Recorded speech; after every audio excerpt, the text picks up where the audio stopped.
and Bills to start. Do we trust the Bills or the Ravens more under their new leadership? Well, I know Coach has got to agree with me now on this one, the Ravens. No, look, I'm looking at it this way. I think the Bills are going to be great with Joe Brady offensively. I think they'll be both teams will be contenders, but I have some question, I guess. I'll put it on the board about the Bills' defense. Yeah. Because I think Sean McDermott was obviously a very good defensive coach, and they had a ton of injuries, old players, and he always had them as like a top 10-ish defense. So I do question what the defense is going to look like. For the Ravens, I feel like just their defense has been, I know they came on last year, they came on the year before, but it hasn't been that typical Ravens defense we were used to. Mentor was there during some of the glory years as, you know, on the staff with the Ravens. He went to the Chargers, took them from 24th to 1st defensively as their coordinator a couple years ago. So I think defensively he's going to shore things up. Offensively, I just think they got Lamar Jackson and Derrick Henry. They're going to be good. Lamar last year had a bad year for him. He still had a 103 passer rating, was second in the league in touchdown percentage. Like, he still put up numbers. And we know he wasn't typical Lamar, but they're going to be fine, I think, offensively. And my biggest concern about them has been the lack of discipline, the not being mentally tough in big games, particularly in the playoffs. And I don't know that Mentor can change that, but I'm hopeful. Yeah. And maybe, you know, he will. So I feel like the Ravens have a little more, I guess, upside with the new leadership. And Lamar had those numbers without going to the offseason program. So sky's the limit now, or day two. And it's the rocket ship at this point. So Buffalo should have an advantage because of the continuity offensively. And Brady kept 12 coaches from the previous staff. So that should give him the edge. He's not learning a new playbook. There's not going to be that adjustment for your best player.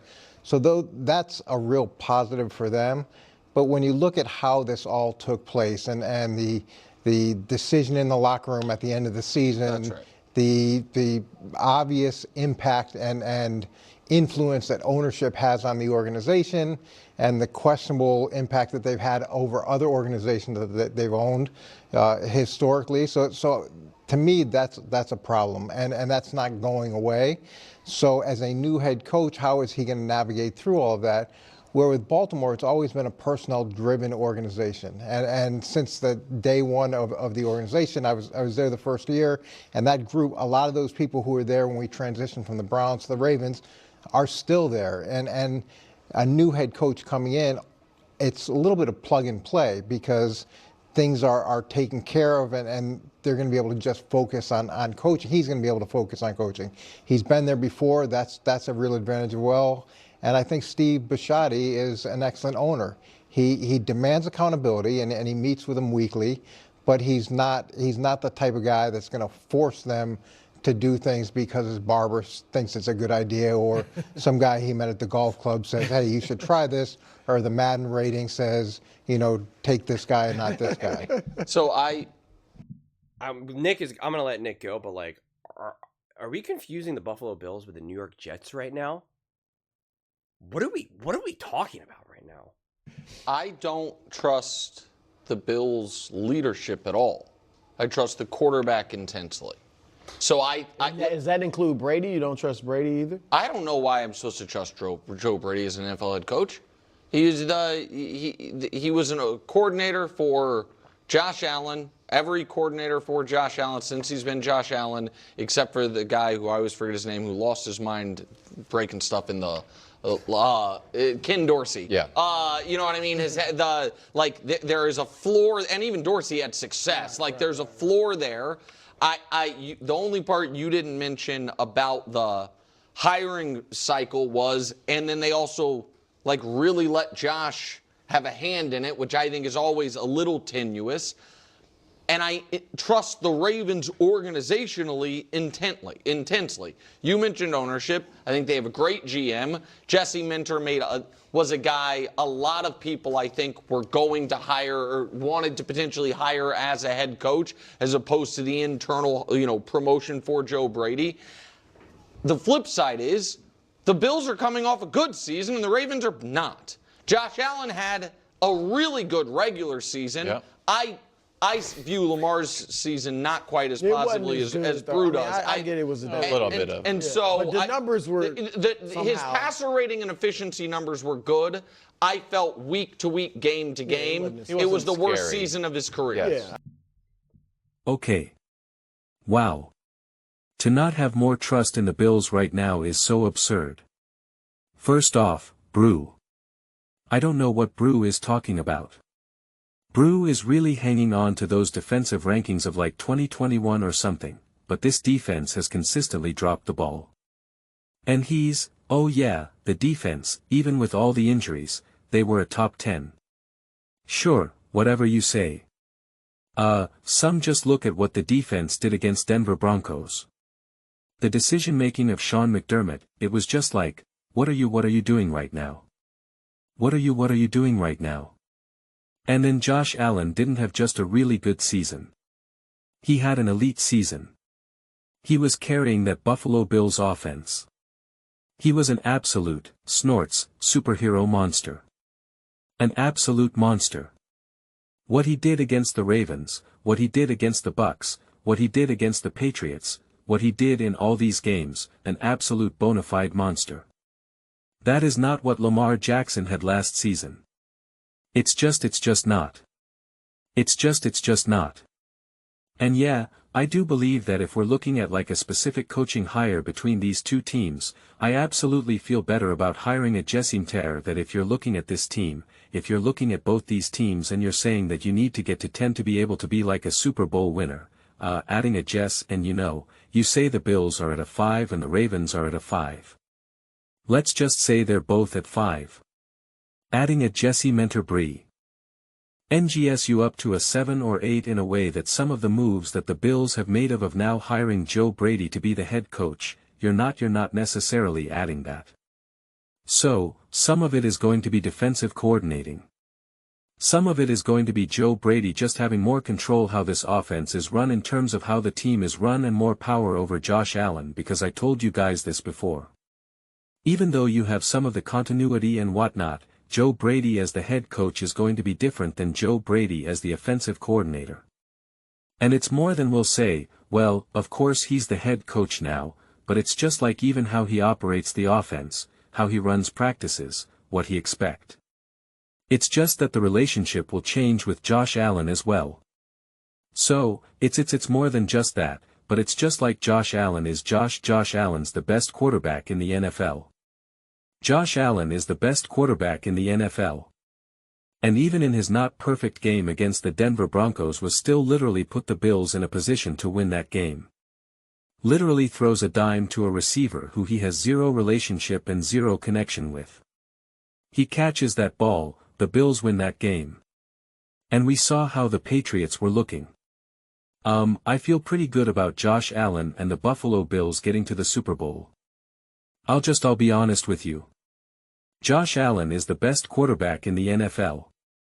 You have the best quarterback in the NFL. Like, as Nick would like, this is so ridiculous. I'm in the years past when it was a lot easier to defend the Kansas City Chiefs and Mahomes.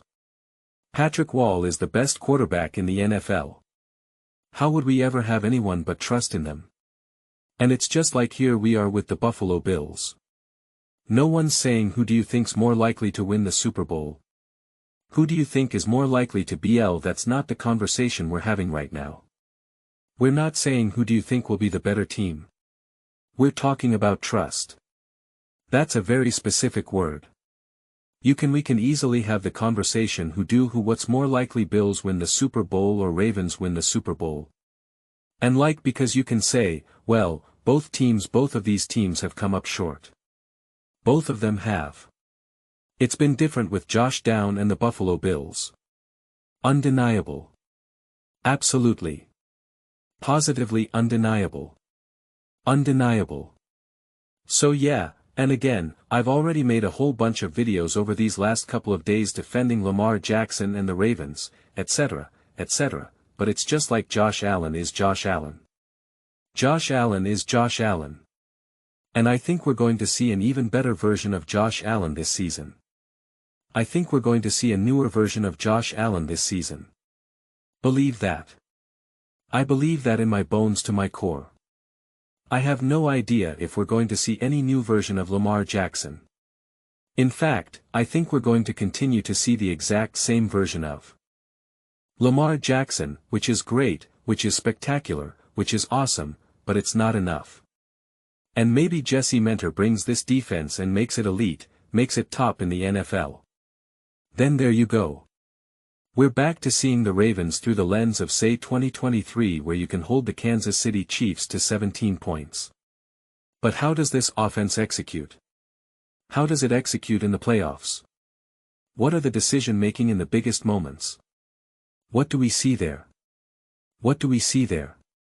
Those are genuine question marks that I have still with the Baltimore Ravens. I think we are going to see a genuine evolution because Joe Brady's already talking about that with Josh Allen, and Josh Allen understands that. And it's unclear to me if some of these other quarterbacks have got that message yet. But I do believe Josh Allen has, and that's where I think as Joe Brady as being the head coach, he will be able to now communicate and speak to Josh Allen and demand things from Josh Allen in a way that I'm not so sure that is the case with Lamar Jackson, just by virtue of his head coach being a defensive head coach and being a new coach, and he's got a new OC and a new defensive head coach. It's new. New Lamar is still that dude in the locker room. He is that focal point. I believe Lamar Jackson has more power in the Baltimore Ravens franchise, on in that locker room than Josh Allen does in the Buffalo Bills locker room. And I don't want the quarterback to have all the power. I don't want the quarterback to have the most power. I think the coach needs to have the most power. And I think Sean McDermott did a poor job of wielding that power and led them kind of like a chicken with their head cut off. I do not think that's what will happen with the Buffalo Bills moving forward. So the rest will be roster construction, health, draft, all that fun stuff. But I actually genuinely believe to my core we are going to see a different version of this Buffalo Bills team. As long as the defense can be competent, I think we are going to see genuine growth in competence and a higher level of execution with the Buffalo Bills offensively, with the best quarterback in the NFL, none other than Josh Allen. Those are my thoughts. I'd absolutely love to hear yours. What do you guys all think about Josh Allen and the Buffalo Bills? Who do you trust more, the Bills or the Ravens? Under new leadership, let me know your thoughts in the comments below.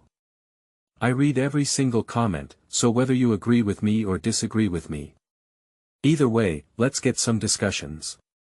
Let's get some fights, but ultimately, let's just have some fun.